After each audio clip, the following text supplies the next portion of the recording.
인간 관계에서 가장 복잡한 문제 중에 하나는 가까운 사람과의 갈등입니다. 남보다 더 가까웠던 만큼 더 깊이 상처를 주기도 하고 오랜 시간이 지나도 쉽게 잊혀지지 않는 감정들이 남아 있기도 합니다.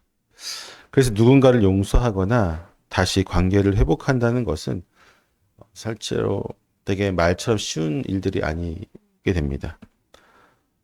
성경에는 이런 아픈 관계들이 자주 나오죠. 앞에서 야곱과 에서의 관계도 이런 관계였습니다.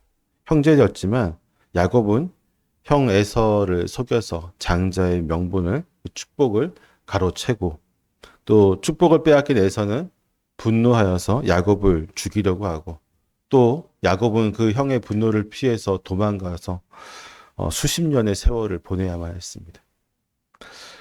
긴 세월이 흐른 이후에 음, 야곱은 라반에 거쳐 외삼촌인 라반에 거쳐해서 이제 떠나와 고향으로 돌아가게 되는데 마음 한구석에는 늘 형과의 문제를 해결하지 못한 것 때문에 불안했습니다. 과연 내가 이대로 돌아갔을 때에 형의 분노가 여전히 나를 향해 있진 않는가라고 하는 그 불안감 때문에 그는 사실 고향에 돌아가는 것이 마땅함에도 불구하고 그 일을 차일피일 미루고 있었죠. 만약에 하나님께서 라반에게 욕심을 더 강하게 하시고 그의 아들들의 욕심을 더 강하게 하셔서 야곱의 재물들을 빼앗고 야곱을 해치려고 하는 마음이 생기지 않게 하였더라면 야곱은 아마도 평생 그곳에 있고 고향으로 다시는 돌아가지 못했을 것입니다. 하지만 하나님의 역사로 그는 고향으로 돌아갔죠. 에서가 자신을 어떻게 할지 두려워하는 가운데 그는 몇 번이나 걸쳐서 하나님 앞에 기도도 하고 심지어 야복 강가에서 하나님의 사자와 씨름하기도 하면서 자신들의 재물과 종들과 먼저 다 보내면서 자기는 마지막까지도 뒤에 남아있는 그런 모습들을 보게 되는데 하지만 정작 형을 만났을 때 어떻게 되죠?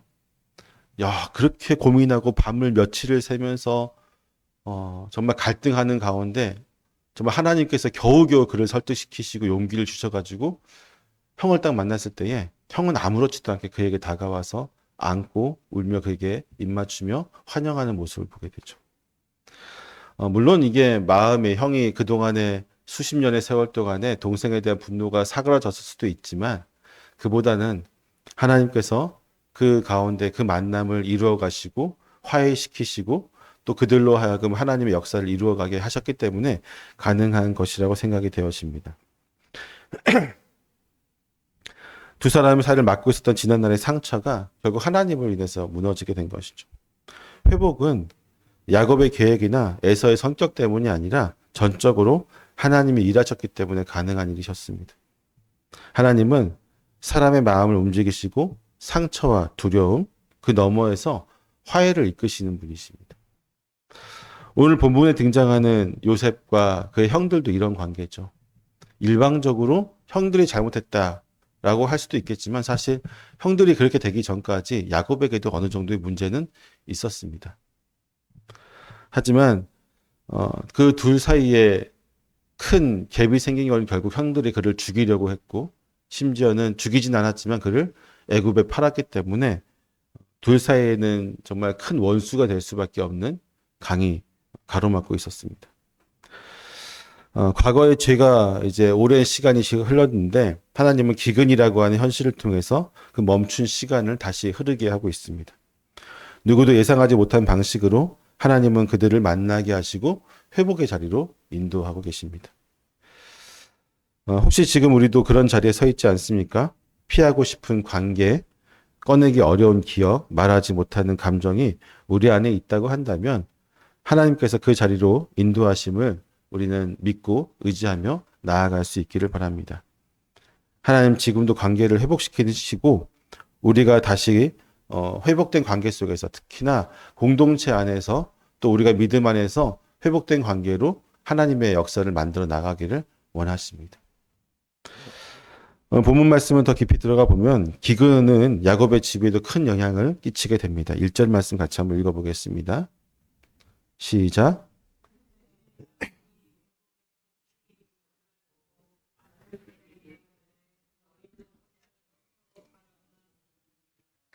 아멘. 1절에서 야곱이 아들들에게 이렇게 얘기합니다. 너희는 어찌하여 서로 바라만 보고 있느냐. 이게 바라보다가 티트라우라고 하는 히브리어인데 되게 잘 번역이 됐어요. 바라만 보고 있느냐. 지금 아들들이 뭐 하고 있어요? 그냥 서로가 그냥 얼굴만 보고 있는 거예요. 상황이 어때요? 지금 온 가족이 다 굶어 죽게 생겼죠. 우리가 후에 이제 야곱의 가족들이 애굽에 들어갈 때에 보면은 야곱의 가족들의 숫자가 몇 명이었어요? 70명이었어요. 70명의 야곱의 가족들이 있는데 거기다가 하인들도 있었겠죠. 그 다음에 가축들도 있었을 텐데 어마어마한 사람들이 매일 먹는 양이 굉장했겠죠. 그런데 지금 곡식이 그동안 비축했던 모든 것들이 다 사라져가고 있는데 야곱의 아들들은 아무런 조치도 취하지 않고 서로 얼굴만 보고 있는 거예요. 얼마나 아버지 입장에서 답답했을까요? 어린 아들들이라면 이해가 가죠. 저희 아들도 이제 중학생, 고등학생인데 학생의 식분, 어린아이의 신분이라고 한다면 이해가 갈 텐데 지금 야곱의 아들들은 다 장성한 이들입니다.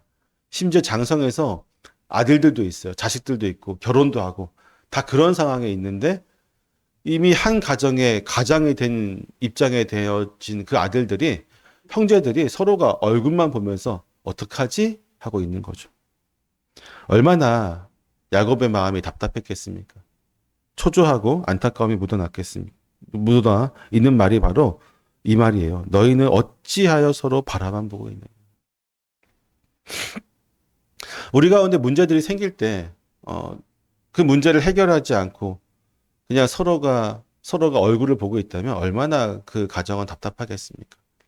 교회 내에서도 문제들도 마찬가지예요. 우리 교회 내 어떤 심각한 문제가 있는데 어떻게든 되겠지 하고 공동체 안에 서로가 서로를 바라만 보고 있다면 그것은 굉장히 무책임한 행동입니다. 심지어 같이 모여서 기도라도 해야 되겠죠. 그렇죠?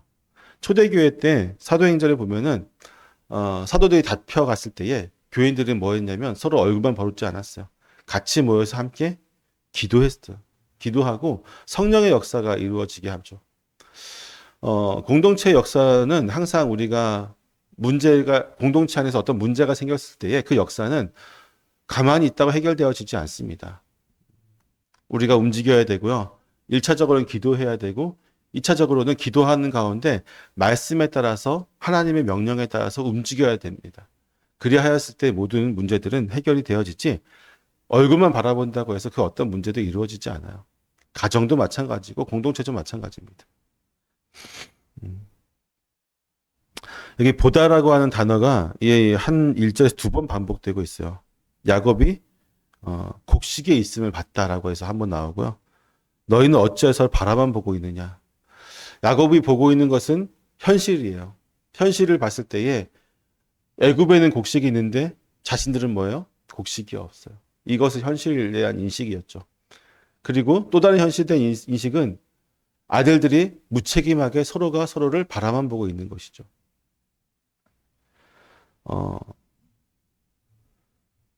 보다라고 하는 입장에서 우리는 항상 현실 속에서 살아가는 존재임을 확인해야 됩니다.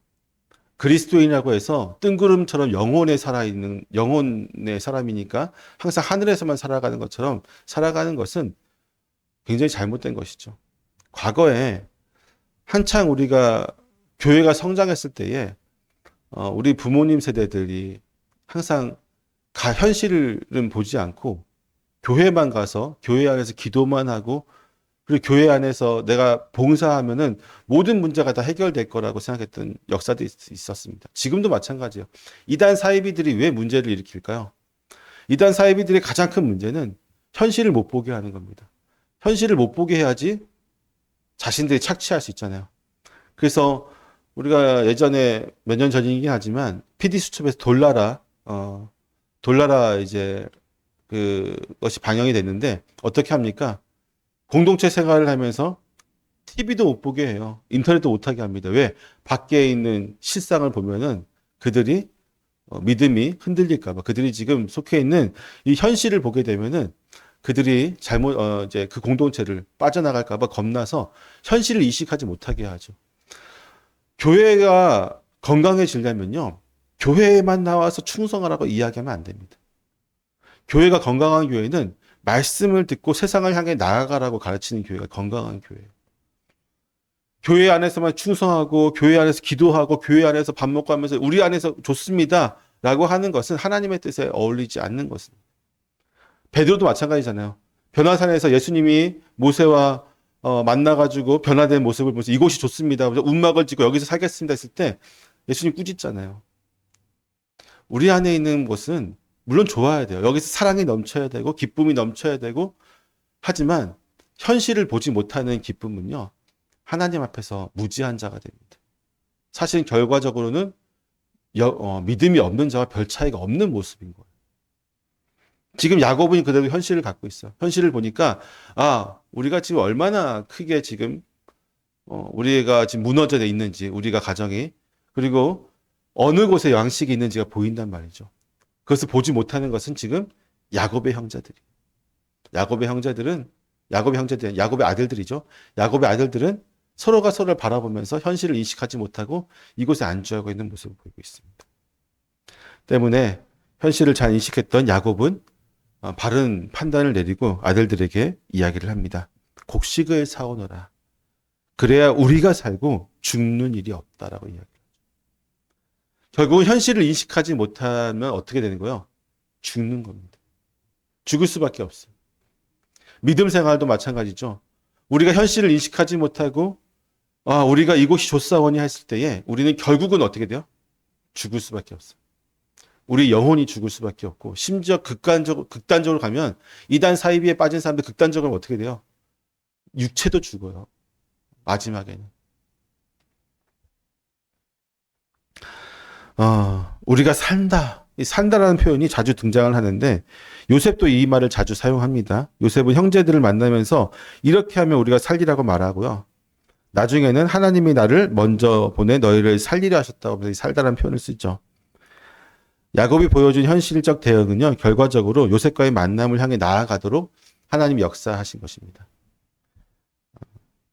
형제들은 이제 아버지의 말을 듣고 아무런 말 없이 길을 떠나게 됩니다.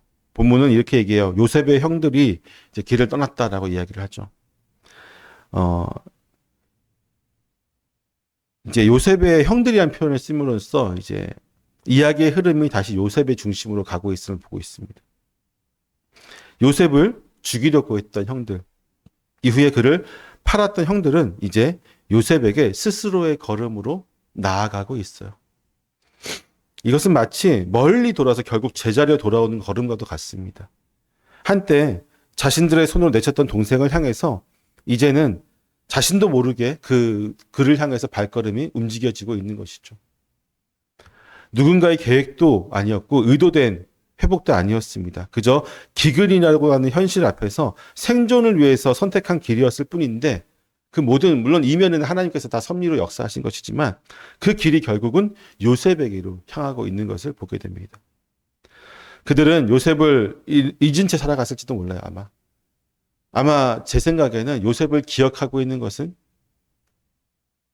그의 아버지 야곱이었을 것 같습니다. 왜냐하면 4절 말씀 한번 볼까요? 같이 읽어보겠습니다. 시작.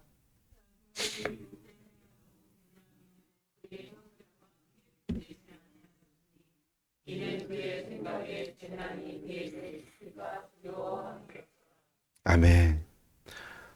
형제들을 다 보냈는데 누구만 안 보냈어요? 베냐민을 보내지 않았는데 이유가 뭐예요?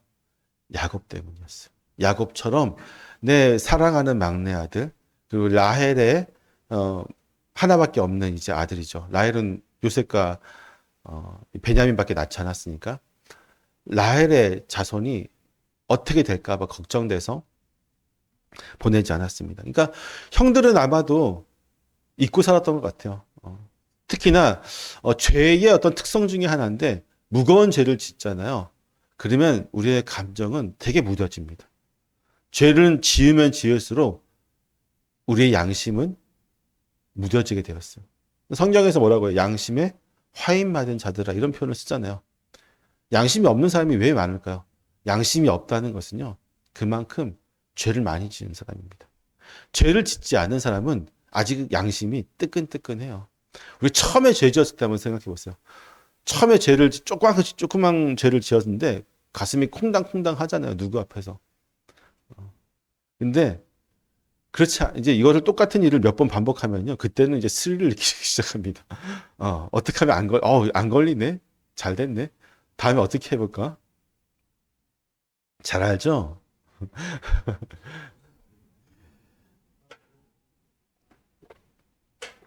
우리의 양심이 그렇게 타임 맞게 되는데 형들은 그랬을 것 같아요. 동생을 죽이려고 했잖아요. 그렇죠? 심지어 그 동생을 죽이진 않았지만 결국은 팔아버렸습니다.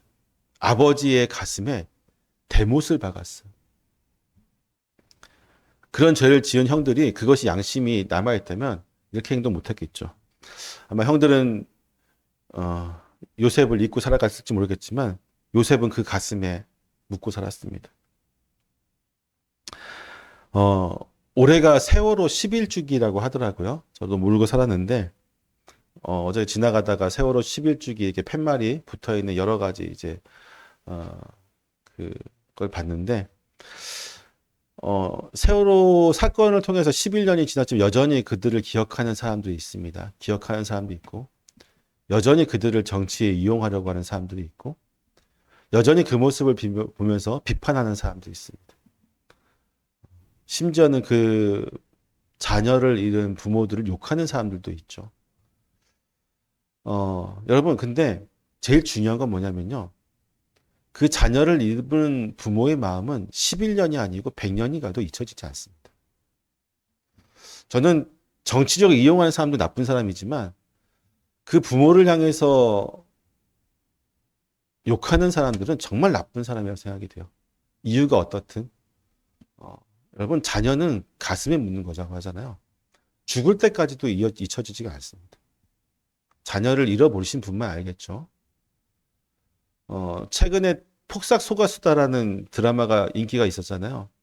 그 드라마에 보면은, 금은동이라고 하는 새 아이가 나오는데, 그 부모의 셋째 아들인 동명이가 어린 나이에, 이제, 하늘나라로 가게 됩니다. 근데, 그 드라마를 보는 저희의 시청자 입장에서는 어린 아이가 가는 그 상황이 너무 슬프지만 그 회가 2회, 3회 이제 몇 회차가 앞부분에서 그 아이가 죽거든요. 그래서 2, 3회 넘어가면은 시청자 입장에서 다 잊혀지잖아요, 우리 안에는. 근데 보니까 마지막 회차까지 그 부모가 늙어 죽는 그 순간까지도 그 아이가 그 가슴에 묻어 있는 것을 보게 됩니다.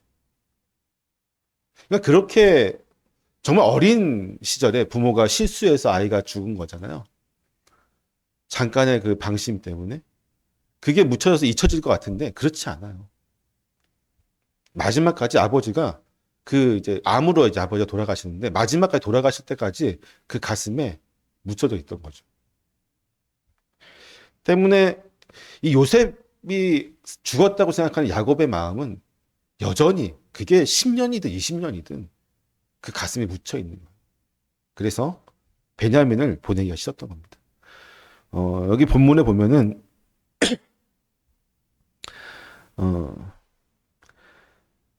두려웠다라고 하잖아요. 재난이 미칠까 두려웠다라고 이야기를 하는데 지금 요셉을 잃었던 야곱의 마음은 이 트라우마가 여전히 있는 겁니다.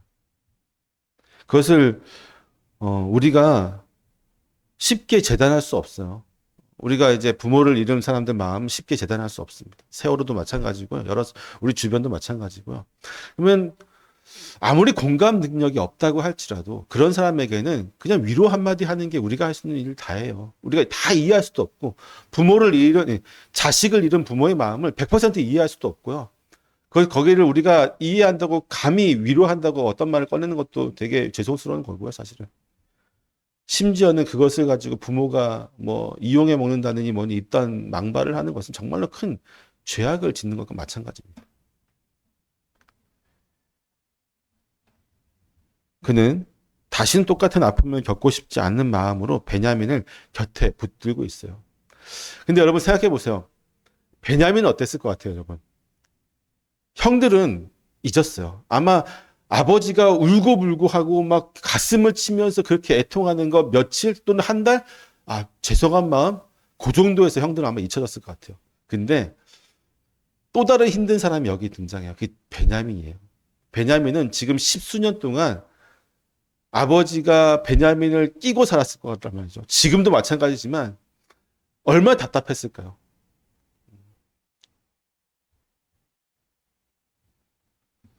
베냐민도 하고 싶은 일이 있었고 형들과 같이 나가서 무언가를 하고 싶었고 여러 가지 하고 싶었을 텐데 요셉의 마음의 그 트라우마 때문에 이 베냐민을 보낼 수가 없는 거죠. 이제 보면은 5절에 보게 되면은 이스라엘 아들들이 양식을 사러 간 자 중에 있었다라고 표현하고 있습니다. 처음에는 야곱의 아들들이라고 이야기했던 저자가 중간에는 요셉의 형들이라고 표현을 했고 이제 여기서는 이스라엘의 아들들이라고 하면서 이제 세 번에 걸쳐서 그들을 향한 호칭을 바꾸고 있습니다. 야곱은 가족 안에서의 인간적인 고뇌의 현실을 이제 방영한 표현이라고 하는 야곱의 아들들이라는 표현을 썼다면 이스라엘은 하나님 앞에서의 사명과 언약을 떠올리게 하는 표현입니다. 그렇게 그들은 이제 사명을 띠고 애굽으로 향해서 가고 있습니다. 하나님이 준비하신 자리로 나아가고 있는 것이죠. 때로는 분명 이제 너무 분명한 위기 앞에서도 움직이기 어려울 때가 있습니다. 우리가 서로의 얼굴만 바라보면서 결정을 미루는 동안에 하나님은 이미 그 길을 열고 계십니다. 우리가 하지 못하는 일들을 하나님은 하고 계신 것이죠. 야곱은 자신이 할 수 있는 말을 했고 아들들은 묵묵히 그 일들을 행하였습니다. 완전하지 않는 순종에도 하나님은 당신의 계획을 멈추지 않으시고 하나님께서는 하나님이 섭리와 역사들을 이루어 가시는 가운데 심지어는 우리의 감정까지도 이용하시고 또 우리가 인식하지 못하는 가운데 하나님의 섭리들을 이루어 가시죠.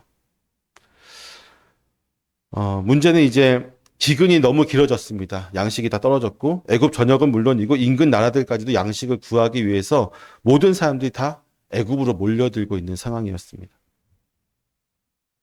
많은 사람들이 애굽에 도착했고 그들이 마주하고 있는 이는 다른 누구도 아닌 곡식을 분배하고 있었던 요셉이었습니다. 그래서 보통 생각하기에 요셉은 여기서 본문에도 뭐라고 나와요? 총리라고 나오죠. 총리가 역할이면은 애굽에서 어떻게 했을까요? 애굽이라고 하는 큰 거의 제국과 같은 나라고 주변 나라들 중 가장 강성한 나라였고 그 나라의 실질적인 왕과 같은 역할을 했던 총리라고 한다면 곡식을 분배하는 일은 누가 했을까요? 밑에 관리를 다 시켰겠죠. 근데 본문은 뭐라고 얘기하냐면요. 요셉을 향해서 애굽의 총리, 이 땅의 총리라고 하면서 곡식을 분배하는 자라고 이야기하고 있습니다. 6절 한번 읽어볼까요? 시작.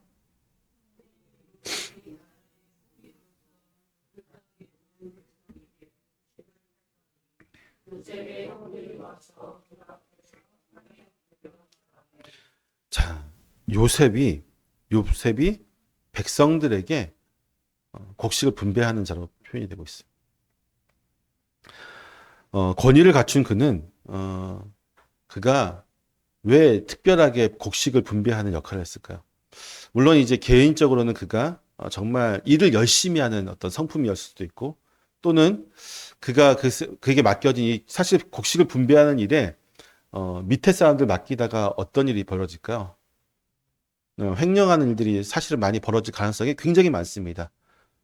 때문에 다른 모든 일들은 제쳐두더라도 곡식을 분배하는 일, 이것을 파는 일은 왜냐하면 7년 동안 이걸 먹고 살아야 되잖아요. 7년의 대흉년이 일어날 텐데 7년 동안에 애굽에 있는 백성들뿐만 아니라 주변 나라 사람들도 그 사람들이 굶어 죽지 않게 하기 위해서는 가장 중요한 이 7년 동안의 일은 바로 곡식을 분배하는 일이었어요.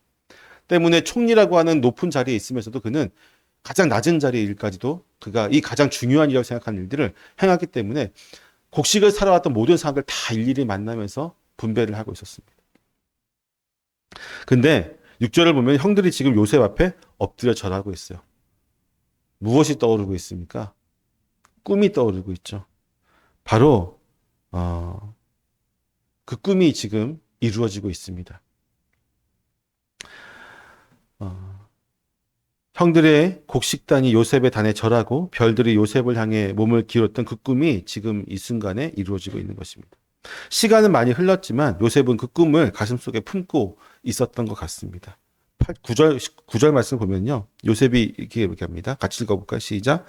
요셉이 그들에게 대하여 꾼 꿈을 생각하고 그들에게 이르되 너희는 정탐꾼들이라. 아멘. 요셉이 지금 계속 뭐 하고 있어요? 꿈을 생각하고 있었어. 기억하고 있었어. 하나님이 우리에게 어떤 꿈을 주실 때는요, 그 꿈이 우리로 하여금 움직이게 하지만 가장 궁극적으로는 우리가 그 꿈을 잊어버리지 않게 하십니다. 요셉이 삶에 여러분 계속해서 보세요. 요셉이 처음에 그 꿈을 꾸렸을 때는 어린 나이였죠. 어린 나이였고 소년이었습니다.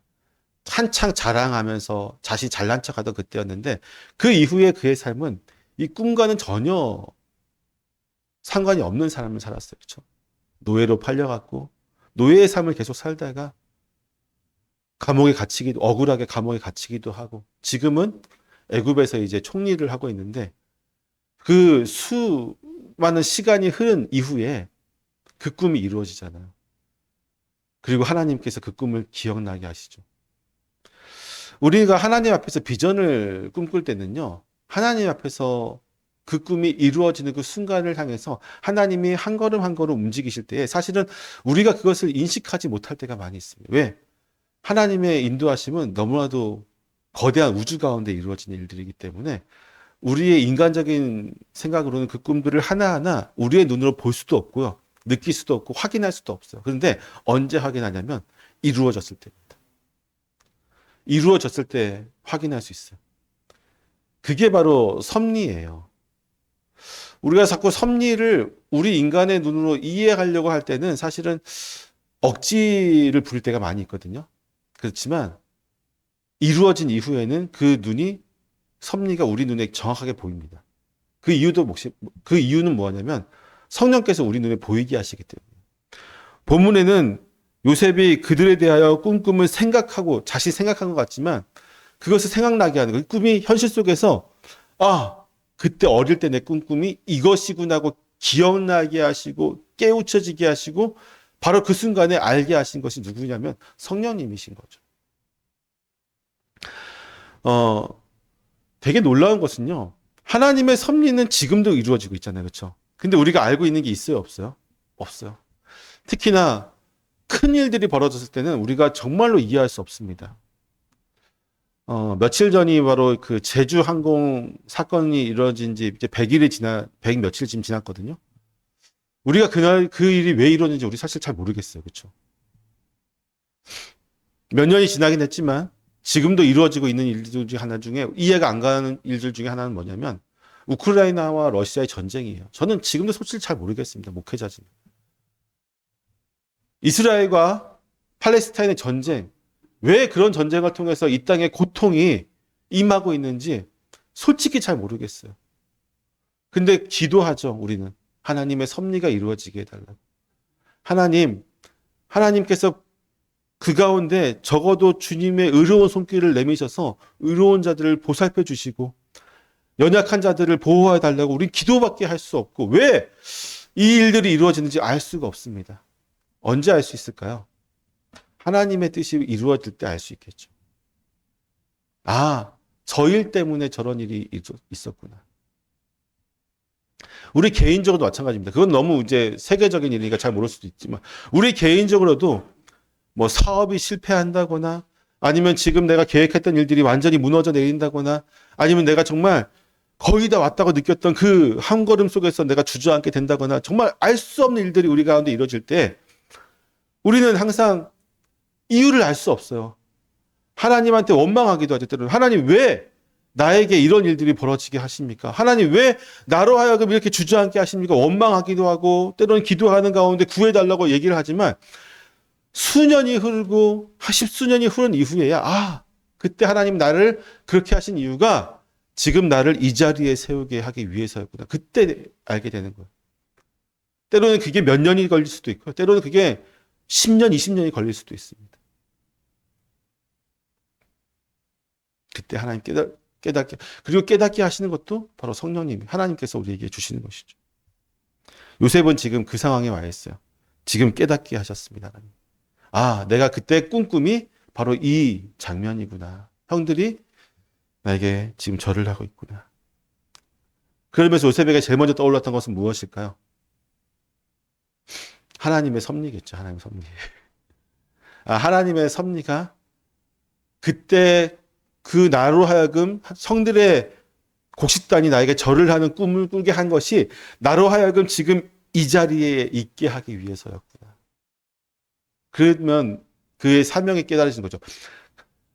물론 요셉은 고난 가운데 하나님 앞에 좀 더 믿음의 모습 나아갔습니다. 그렇죠? 제가 몇 번에 가서 설교를 했지만 하나님이 그에게 형통했다라고 하는 것은 그가 하나님의 말씀을 온전히 순종했기 때문에 그의 삶이 형통했던 거란 말이죠. 형통했기 때문에 이 자리에 왔어요. 애굽의 총리라고 하는 자리까지 결국은 왔습니다. 노예에서부터 시작해서. 하지만 이 모든 과정 속에서 하나님의 믿음으로 그가 살아갔던 그가 하나님께서 나를 왜 이 애굽의 총리 자리까지 임하게 했을까라는 것을 솔직히 그가 지금까지는 잘 몰랐을 거예요. 자신이 하나님의 말씀을 잘 따랐고 형통했고 하나님 지금도 나와 함께 하시는 그 정도 수준에서 느꼈지만 그래서 애굽이라고 하는 이 나라에서 이 총리라는 역할을 자신이 잘 해야 되겠다. 요 정도 수준까지는 믿음에서 우리도 하는 거잖아요. 그렇죠? 믿음으로 하는 거지만 이스라엘을 구원하시고 열방 가운데 복음을 선포하시고 하나님 나라 세우시고 이 모든 어떤 놀라운 섭리를 깨닫게 하는 과정 속에서 지금 이 순간에 깨닫게 되는 거죠. 그 꿈을 통해서 수십 년 전에 십수년 전에 자신이 꾸었던 그 꿈 17살에 꾸었던 꿈 30살이 되어서 30살이 넘어서 이제서야 그가 깨닫게 되는 거예요. 하나님이 나를 애굽의 총리를 통해서 이스라엘을 구원한 우리 가족을 포함해서 구원하기 위해서 이 자리에 오게 하셨구나라는 것을 이제 깨닫게 되는 것이죠. 사명을 깨닫게 되는 것입니다. 때문에 그러면 어떻게 합니까? 그것을 깨닫자마자 그는 이렇게 얘기합니다. 형들에게 너희는 정탐꾼들이라 이 나라의 틈을 엿보려고 왔다.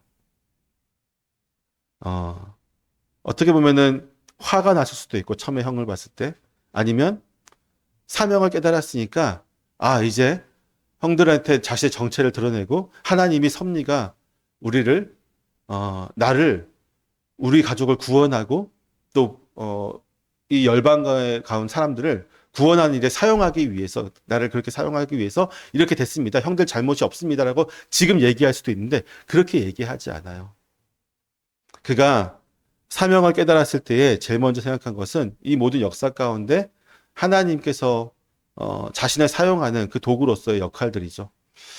때문에 그는 형들을 정탐꾼이다. 이게 모함이죠. 사실은 모함같이 하면서 그 장래 일들을 생각하게 됩니다. 부모님을 데리고 오고 다 데리고 와서 이곳에서 이 기근을 나고 더 이제 그들이 풍성해서 돌아갈 수 있는 그 밑바탕에 되기 위해서 일단은 그는 정체를 드러내지 않습니다.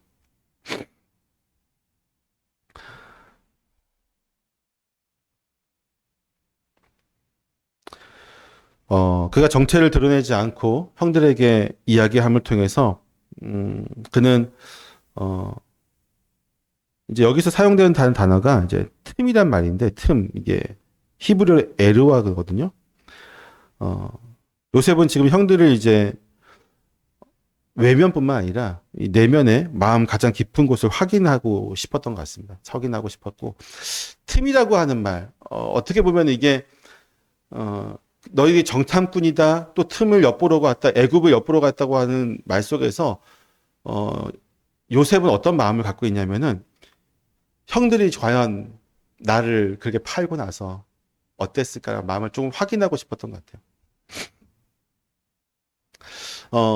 여러분 그렇잖아요. 내가 아무리 지금 화해를 하고 싶어 해도 누군가와 화해를 하고 싶어 해도 그 사람이 여전히 나에게 대한 분노의 감정을 가지고 있으면 화해를 할 수 있을까요? 없을까요? 없어요. 화해는 양쪽에서 다 그 화해의 마음을 동일하게 가지고 있을 때 가능한 겁니다. 요셉이 아무리 지금 하나님의 그 사명을 확인했고 형들에게 화해하고 싶은 마음이 있을지라도 형들이 여전히 요셉에 대해서 전혀서 여전히 나쁜 놈이라는 그 마음을 가지고 있으면 이것은 다 이루어질 수 없는 일이죠. 때문에 요셉은 너희들이 정탐꾼이고 틈을 보러 왔다고 하는 말 속에서 우리는 그 요셉의 마음을, 의도를 좀 읽을 수가 있는 것이죠. 때문에 이제 그 말을 듣고 형제들이 어떻게 됩니까? 놀라고 당황스러워 합니다. 자신들의 정체를 조심스럽게 밝힙니다. 우리는 정직한 자들이다. 한 아버지의 아들들이다. 라고 이야기를 합니다. 오늘 이 설교를 반도 못했는데 여기까지만 할게요. 한마디만 더 끝내겠습니다. 요셉의 마음에서 이 말을 듣기 어땠을 것 같아요, 여러분? 정직한 사람이다. 요셉에게의 마음은 복잡했을 것 같아요. 물론 이제 형들의 마음이 어떤지를 확인하려고 그가 정탐꾼이라고 얘기를 했겠지만,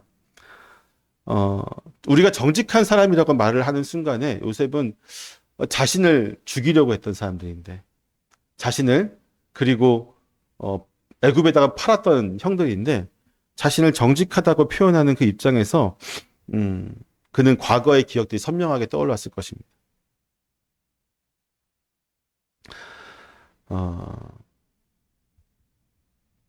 정직하지 못한 형들, 지금 자신을 팔았던 그 형들이 정직하다고 얘기하는 그 말 자체가 뭐예요?